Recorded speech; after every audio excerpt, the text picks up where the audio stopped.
আসসালামু আলাইকুম প্রিয় দর্শক, আমি এখন চলে আসছি কাপ অফিসে। আজ যেখানে একটা বাংলাদেশে আমার ভাই যেটা সিএসএন এখানকার যে ওনার আছে তার সাথে কথা বললাম এইমাত্র।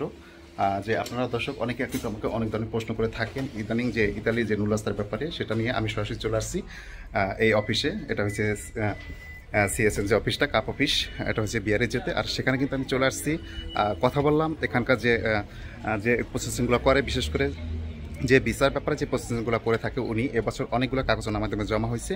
আর সেটা নিয়ে কিন্তু আমি আপনাদের সাথে কথা বলবো, এবং ওনার সাথে যা কথা বলছি সেটা নিয়ে কিন্তু আজকে বিস্তারিত ভিডিও। যারা নুরুল ব্যাপারে আমাকে অনেক প্রশ্ন করে থাকেন, যে 2025 সালে যারা জমা দিয়েছেন, যারা প্রশ্ন করে থাকেন, তাদের উদ্দেশ্যে কিন্তু আজকের এই ভিডিও। আমি শর্ট করে আজকে এই ভিডিওটা আপনাদের সাথে আমি শেয়ার করব।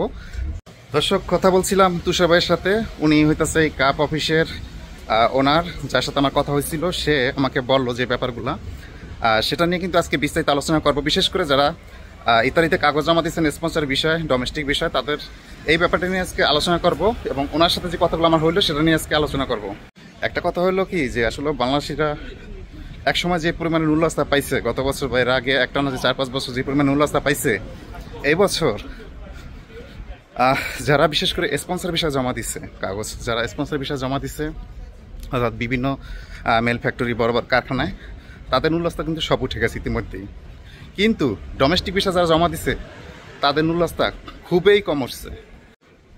কারণ ডোমেস্টিক বিষয় যারা জমা দিচ্ছে এবছর, বিশেষ করে বাংলাদেশিরা, তাদের নুরুল 2-4টা উঠছে। বাদ বাকি যারা পাকিস্তান আছে, ইন্ডিয়ান আছে, শ্রীলঙ্কান আছে, এদের সব নুরুল উঠে গেছে ইতিমধ্যে তারা। তো যে ব্যাপার নিয়ে আলোচনা করবো সেটা হচ্ছে, অনেকে আমাকে প্রশ্ন করে থাকেন যে ভাই, ইতালির যে ডোমেস্টিক ভিসার জন্য বা স্পন্সর ভিসা নুরুল তার কী অবস্থা।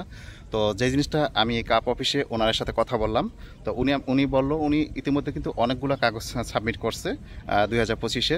তো এর আগে 24-এ উনি যেই সাবমিটগুলো করছে, এখানে যারা বাংলাদেশের ডোমেস্টিক ভিসা যারা জমা দিছিল সবারই নুরুল উঠছে। 2024-এ যারা বাংলাদেশি বাইরে আসছিল, যারা জমা দিচ্ছে, সবারই কিন্তু নুরুল উঠছে। তো এবছর এই ভাইয়ের কাছে আমিও একটা কাগজ জমা দিয়েছিলাম ডোমেস্টিক ভিসার, তো এটা এখনও কোনো খবর নাইকা। আর উনি বলল ইতিমধ্যে ওনার এখানে যারা শ্রীলঙ্কান, ইন্ডিয়ান যারা জমা দিচ্ছে বা নাইজেরিয়ান, সবারই কিন্তু নুরুল অলরেডি উঠে গেছে। বাংলাদেশিরা প্রায় 20-25 জন জমা দিচ্ছে এখানে, তো একজনের কোনো খবর নাইকা। এ পর্যন্ত যারা বাংলাদেশি যারা জমা দিছি তাদের একজনের কোনো খবর নাই কা। এবং ওনাকে আমি জিজ্ঞেস করলাম যে এই নুরুল ওটার সম্ভাবনা কেমন। উনি বললো এগুলোর কোনো কমিউনিকেশনে আছে সেটাই এখনও আসে নাই কা। কোনো কিছু বাকি থাকলে বা মাঙ্কা, যেটা বা বাকি বলা হয় ইতালিয়ান ভাষা মাঙ্কা, বা বাংলায় আমরা বলি যেটা বাকি থাকে, কোনো কিছু যদি বাকি থাকে, কোনো কাগজপত্র, মানে পেরফেত্তুরে বা এখানে থানা থেকে এই ধরনের কোনো যোগাযোগ এখনও করে নাই কা। বিশেষ করে উনি বলল যে এই নুরুল যে উঠবে কিনা, এটা আসলে এখনও কোনো গ্যারান্টি নাই কা। হ্যাঁ, 50-50 চান্স আছে, যদি 2-1 মাসের ভিতরে না উঠে তাহলে হয়তো বা উঠবে না। কিন্তু এখনও যে জিনিসটা ওনার কাছ থেকে জানতে পারলাম সেটা হইতেছে, যারা বিশেষ করে এখনও যে একটা কোঠা আছে, এখনও কিন্তু জমা দেওয়ার সুযোগ আছে, সেটা হইতেছে যারা মহিলা, বিশেষ করে যদি কোনো মহিলা বাংলাদেশ থেকে ইটালিতে আসতে চায়, তারা কিন্তু এখনও জমা দিলে তাদের কিন্তু নুরুল উঠবে। হ্যাঁ, কারণ এই কোঠাগুলো এখনও ফিল আপ হয় না। কারণ বাংলাদেশ থেকে মহিলারা কয়জন আসে? সব তো ছেলে বা পুরুষ যারা আছে তারাই তো আসে। মহিলারা কয়জন বাংলাদেশ থেকে জমা দিবে ইতালিতে আসার জন্য? তো এই কোটাগুলো এখনও বাকি। উনি বলল যে মহিলা 2-3টা কোঠা এখানে জমা দেওয়া হয়েছিল তাদের আত্মীয়র জন্য, সেগুলো উঠছে।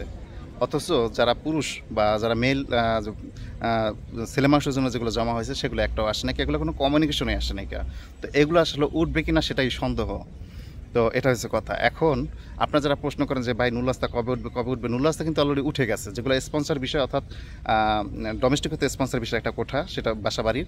আর যেগুলো যে দিতা বলেন, রেস্টুরেন্ট বলেন, বা বড় বড় মেল ফ্যাক্টরি, জাহাজ শিপইয়ার্ডে বলেন, এই সব যে বড় বড় মেল ফ্যাক্টরিগুলো ছিল বা রেস্টুরেন্টগুলো ছিল, এগুলোর জন্য যে কাগজগুলো জমা হয়েছে তাদের সবারই নুরুল উঠে গেছে। হ্যাঁ, তারা সবাই নুরুল উঠে গেছে, কারণ ওগুলোর কোটাই ছিল কম, কোটা ছিল বেশি, জমা পাচ্ছে কম, যার কারণে এগুলো সবগুলো উঠে গেছে।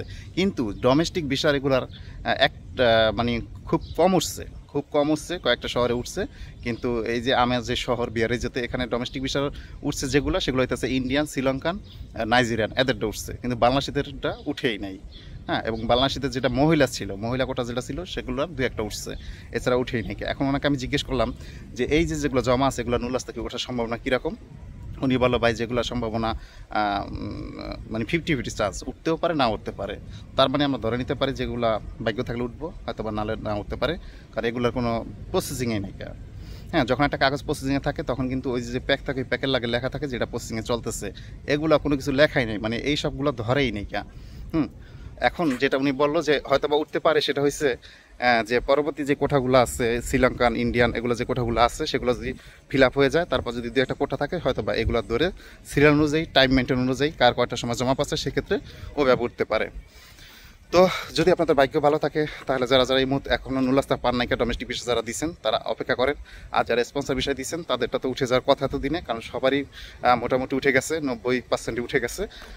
বাকি হয়তো বা 10% এখনও প্রসেসিং আছে, ওগুলো উঠতে পারে, কিন্তু স্পন্সরে বেশিরভাগ সবগুলোই উঠে গেছে। তো যারা অপেক্ষা আছেন ডোমেস্টিকের জন্য তারা ধৈর্য ধরতে পারেন, কারণ এটা ওঠার সম্ভাবনা আছে, আবার নাই বলা যায়, কারণ 50-50 চান্স উঠতেও পারে না উঠতে পারে। তো প্রিয় দর্শক, আজকে এ পর্যন্তই। সবাই ভালো থাকবেন। আপনার কোনো প্রশ্ন থাকলে আপনি আমাকে চাইলে কমেন্ট করতে পারেন। তো সবাই ভালো থাকুন, সুস্থ থাকুন, সবার জন্য শুভকামনা রইল। আল্লাহ হাফেজ।